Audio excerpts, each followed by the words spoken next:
Hey, Dr. Kevin at Truth Family Chiropractic. Today I'm going to go over why we take x-rays so we know exactly where those subluxations are at, how long it'll take to get better, and if there's any damage in your spine. So we can look at all that information before we start adjusting you and correcting that spine. So I just want to orientate you to the spine. This is the pelvis, the two big pelvic bones here. This is the lumbar spine. And you can see on this patient, the left leg is short. So there's a almost 8 millimeter difference. This is the foundation of your spine. If this is off, it's going to throw everything else off up above. You can see the lumbar curvature in there. So that's from the front view. And then the side view, you can see the big block vertebrae are right here. And then the disc space is in between each vertebrae.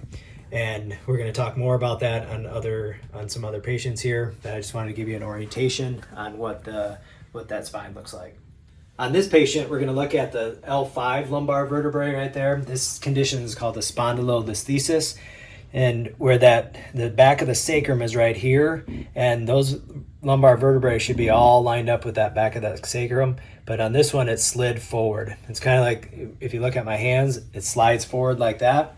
And that's called a spondylolisthesis, which can really pinch that nerve in the lower back, can cause some disc issues and lots of low back pain. Next image I have up here is a scoliosis patient. So you can see upper thoracic, lower lumbar scoliosis patient, and a lot of arthritis or degeneration in that spine. When that lumbar curve gets bad, those nerves really get crushed in there and gets pinched. The sciatic nerve goes down the leg there. Those nerves also go to the organ. So a lot of GI issues on this patient because of the subluxations going on. Now let's talk arthritis. A lot of people have heard this word before, and maybe it's in their hip or their knee. They get a knee replacement, things like that. Well, there's arthritis in the spine also. And if you look at this patient right here, this is phase 3 arthritis, where basically all the discs are damaged and gone. This patient has lots of low back pain. It's chronic, but she does get relief because adjusting the spine will help relieve those joints and get the pressure off the nerves as much as possible.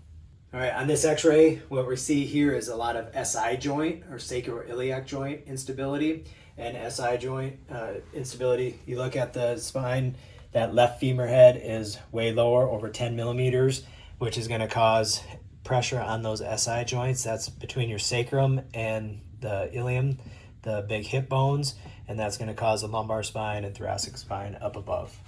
All right, on this example x-ray, you can see the SI joint subluxation again, and that left leg is a lot short. So left leg deficiency on this side. This is really going to cause a lot of problems.